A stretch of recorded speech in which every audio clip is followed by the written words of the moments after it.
Welcome back to my channel English for You. Today I am going to start another video on preposition series. Today I am going to upload an important video on the use of preposition of. আজকে কিন্তু আমরা এই preposition সিরিজের একটা খুব গুরুত্বপূর্ণ video upload করতে যাচ্ছি। সেই ভিডিওটাই আমরা আজকে আলোচনা করব প্রিপোজিশন অফ নিয়ে। প্রিপোজিশন অফ সম্পর্কে আমাদের মোটামুটি সকলেরই সামান্য কিছু ধারণা রয়েছে যারা ইংরেজি লিখতে পড়তে জানো, কিন্তু প্রিপোজিশন অফ আমাদের এই পড়াশুনো এবং ইংরেজি জানার ক্ষেত্রে কিন্তু খুবই গুরুত্বপূর্ণ, এই কথা তোমরা সবাই জানো। তাই প্রিপোজিশন অফ কোন কোন ক্ষেত্রে ব্যবহার হয় সেই জিনিসটা কিন্তু আমাদের সঠিকভাবে জানা একান্ত প্রয়োজন। এই ভিডিওটা শুরু করার পূর্বেই আমি কিন্তু তোমাদেরকে সামনে দুটো সেন্টেন্স তুলে ধরছি, সেই দুটো সেন্টেন্স তোমরা মনোযোগ দিয়ে শুনবে। Sugar is made from sugar canes. Second sentence হচ্ছে sugar is made of sugar canes. এই দুটো সেন্টেন্সের মধ্যে কোন সেন্টেন্সটা কারেক্ট এবং কোন সেন্টেন্সটা রং সেটা নিয়ে কিন্তু আমরা আলোচনা করব, এবং যদি দুটোই কারেক্ট হয় তাহলে কেন কারেক্ট এবং তাদের এই অফ এবং ফ্রম দুটো কোন ক্ষেত্রে ব্যবহার হবে কোন ক্ষেত্রে ব্যবহার হবে না সেইটা কিন্তু আমরা এই ভিডিওটার কোনো একটা জায়গায় আলোচনা করব। এই জন্যই তোমাদের এই ভিডিওটাকে পরিপূর্ণরূপে দেখতে হবে। পরিপূর্ণরূপে দেখলেই কিন্তু তোমরা এর সঠিক ব্যাখ্যাটাকে এক্সপ্লানেশনটাকে খুঁজে পাবে। তাহলে আমি শুরু করছি আজকে এই প্রিপোজিশনের অফের ইউজ নিয়ে। দেখো, আমরা বাংলায় র বা এর এই বিভক্তি দুটো ব্যাপক পরিমাণে ব্যবহার করে থাকি। তো এই র বা এর এই বিভক্তি কিন্তু সম্পর্ক বোঝানোর ক্ষেত্রে ব্যবহার করা হয়ে থাকে। তো বাংলায় এই র বা এর বিভক্তিকে কিন্তু আমরা ইংরেজি অফ দ্বারা প্রকাশ করে থাকি। আমরা কতগুলো এক্সাম্পল দিচ্ছি যার সাহায্যে তোমাদের সামনে এই বিষয়টা সহজভাবে আমি কিন্তু প্রেজেন্ট করতে পারবো। তাহলে শুরু করা যাক। দেখো, আমরা বললাম যে র বা এর, তাহলে এক্সাম্পল আকাশের রং। দেখো, আকাশের রং, তাহলে এর এই আকাশের সঙ্গে রঙের একটা সম্পর্ক কি এর দ্বারা যুক্ত করা হয়েছে। তাহলে এটাকে আমরা ইংরেজিতে কি করব? দি কালার অফ দি স্কাই। এই দেখো, অফ দি স্কাই, অফ শব্দটা কিন্তু এইখানকার এর এই বিভক্তির প্রকাশ করলো। আমরা নেক্সট মাঠের আকার, দি সাইজ অফ, দেখো অফ দি ফিল্ড কিংবা the shape of the field, মাঠের আকার। অফ র বা এর শরৎচন্দ্রের উপন্যাস। দেখো, এখানে শরৎচন্দ্র আর উপন্যাসের মধ্যে এর সম্পর্কটাকে বোঝানো হচ্ছে। তাহলে দি নভেলস অফ শরৎচন্দ্র। বাংলার বাঘ, দেখো র, বাংলার এখানে র বিভক্তি যুক্ত করা আছে। দি টাইগার অফ বেঙ্গল, এখানকার র কে কি দ্বারা প্রকাশ করা হয়েছে ইংরেজিতে? অফ। বাংলার স্কট, তো আমরা জানি Bankimchandra is called the Scott of Bengal, the Scott of Bengal.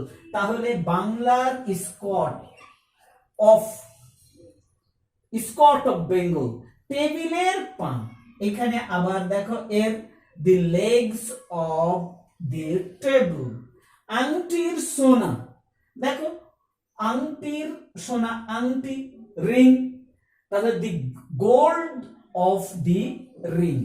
এছাড়া এখানে আরো একটা জিনিস আমরা করতে গিয়ে দেখলাম, দেখো অফ যখন আমরা ইউজ করছি তখন কিন্তু এই রং অর্থাৎ পরের যে আমরা শব্দটা বা সেটাকে কিন্তু আমরা আগে নিয়ে যাচ্ছি, র বা এর যুক্ত শব্দটা বা নাউনটাকে আমরা অফের পরে নিয়ে এসেছি।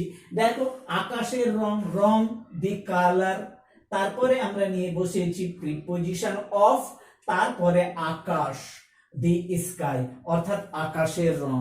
প্রতিটি ক্ষেত্রে কিন্তু আমরা same pattern, same structure follow করেছি। আশা করি তোমরা এই বিষয়টা কিন্তু সহজে উপলব্ধি করতে পারছো। দেখো, আমরা কালেকটিভ নাউন গঠন করে থাকি। কালেকটিভ নাউন অর্থাৎ একত্রিতভাবে বেশ কিছু সংখ্যক জিনিস নাউনকে আমরা এক জায়গাতে করে বোঝাই। সেই কালেকটিভ নাউন গঠন করার সময়ও কিন্তু আমাদেরকে এই অফের ইউজ করতে হয়। আমরা একটা ভিডিও রয়েছে কালেকটিভ নাউনের উপরে, কিভাবে হোয়াট ইজ কালেকটিভ নাউন আমরা কিভাবে গঠন করব এবং কালেকটিভ নাউন আমরা কিভাবে ইউজ করব সেই বিষয়ে তোমরা যারা সেই ভিডিওটা দেখতে চাও তারা আমার এই চ্যানেলের যে লিস্ট রয়েছে প্লেলিস্ট, সেখানে কিন্তু সেই কালেকটিভ নাউনের ডিটেলস আলোচনাটা পাবে। তাহলে আমরা এবার কালেকটিভ নাউনে কিভাবে ইউজ হচ্ছে দেখো, এ গ্রুপ অফ এক্সপার্টস।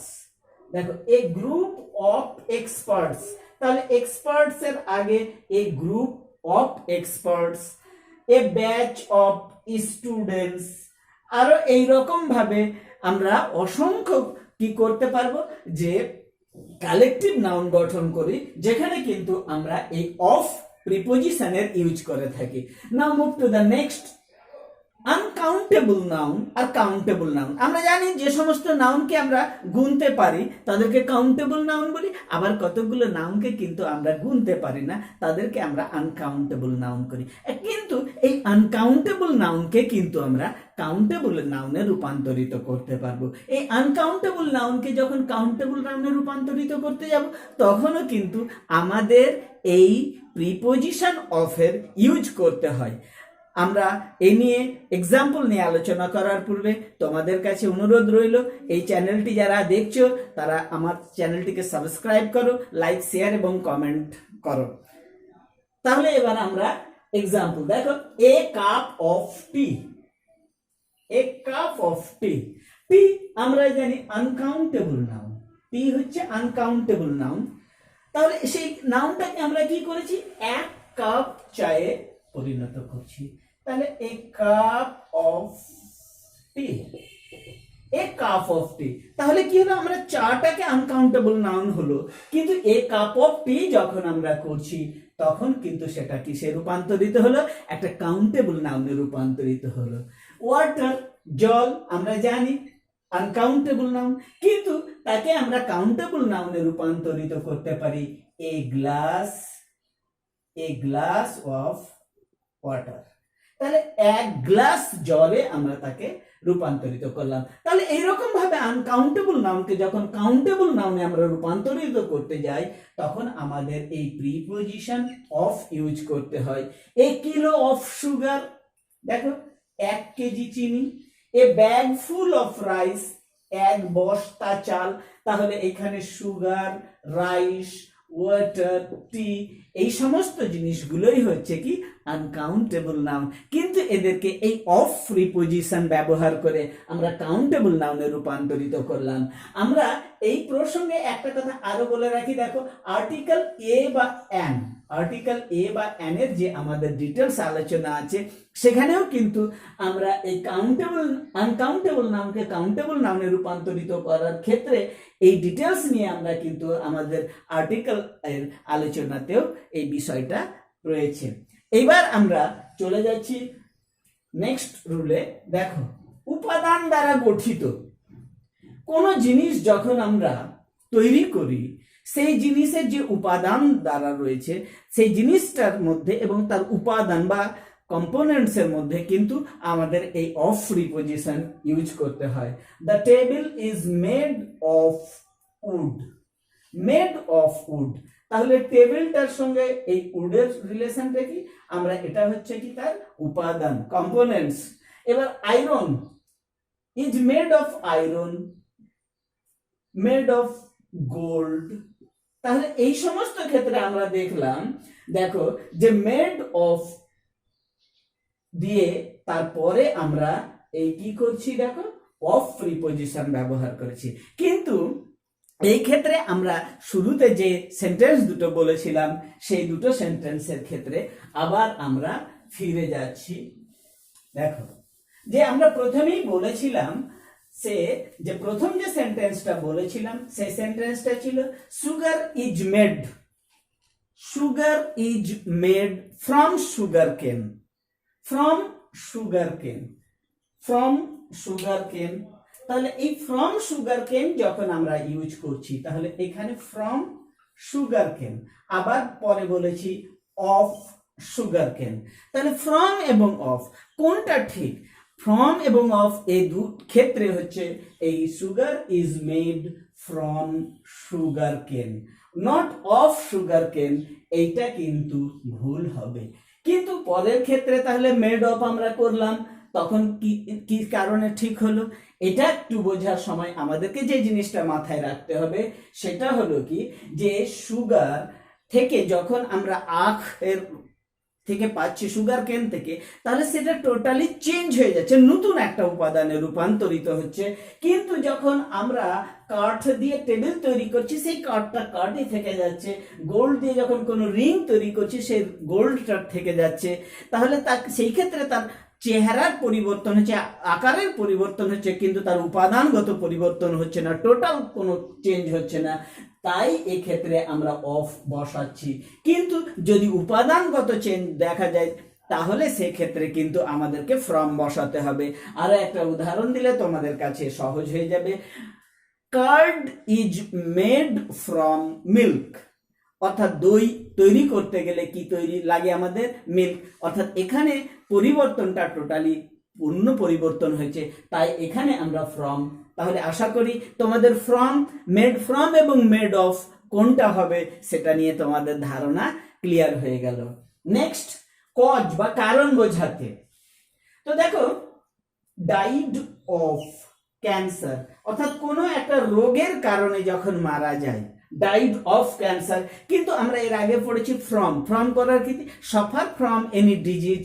কিন্তু মারা যায় যদি died of cancer, died of corona virus, died of cholera, malaria, এইরকম ভাবে ডেঙ্গি, এইরকম ভাবে যে কোনো রোগে মারা যাওয়ার কারণ হিসেবে আমরা এই অফ প্রিপোজিশন ব্যবহার করে থাকি। The cause of the fire, দেখো কজ অফ দি ফায়ার কারণ, কজ অফ দি অ্যাক্সিডেন্ট কারণ, দুর্ঘটনার কারণ কিংবা আগুনের কারণ। Ashamed of bad behaviour, ashamed of কি কারণে লজ্জিত? Bad behaviour. কিংবা প্রাউড অফ ব্রেভারি, কি কারণে সে গর্বিত? ব্রেভারি। তাহলে এইরকম ভাবে কারণ বোঝানোর ক্ষেত্রেও কিন্তু আমরা প্রিপোজিশন অফ ইউজ করে থাকি। তাহলে আমরা এই অফ নিয়ে যে আলোচনা করছিলাম, সেই আলোচনাটাকে কন্টিনিউ করছি। দেখো, অফের অ্যানাদার যে ইউজ রয়েছে সেইটা হলো কি, অ্যাবাউট, অর্থাৎ কোনো বিষয় বা কোনো সম্বন্ধে বোঝাতেও আমরা কিন্তু এই অফ ইউজ করে থাকি। এক্সাম্পল হিসাবে বলতে পারি, দেখো, speak of Gandhiji, why are you speaking of irrelevant matter. তাহলে এই যে স্পিক এর পরে আমরা অফ, অর্থাৎ এখানে অ্যাবাউট অর্থে কিন্তু এই অফটাকে ইউজ করা হয়েছে। We are proud of your success, দেখো কি বিষয়? তোমার কি নিয়ে? সাফল্য সম্পর্কে, অ্যাবাউট। তাহলে এইরকম ভাবে আমরা এই অফ দিয়ে অ্যাবাউট ও অর্থ প্রকাশ করে থাকি।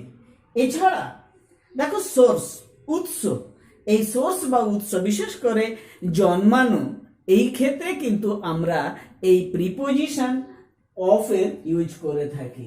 কি রকম? দেখো, Rabindranath Tagore came of a rich family, Rabindranath Tagore came of a rich family. তাহলে কেম অফ, এইখানে come of, came of, comes of, এইভাবে আমরা করতে পারি। কিংবা কারোর ক্ষেত্রে সেটা হলো পুয়ার ফ্যামিলি হতে পারে, কারোর ক্ষেত্রে আমরা জানি মিডল ক্লাস ফ্যামিলি। আমরা জানি আমাদের যে ফর্মার প্রেসিডেন্ট অফ ইন্ডিয়া ছিলেন, তিনি APJ Abdul Kalam, was the former president of India. তিনি কি করেছিলেন?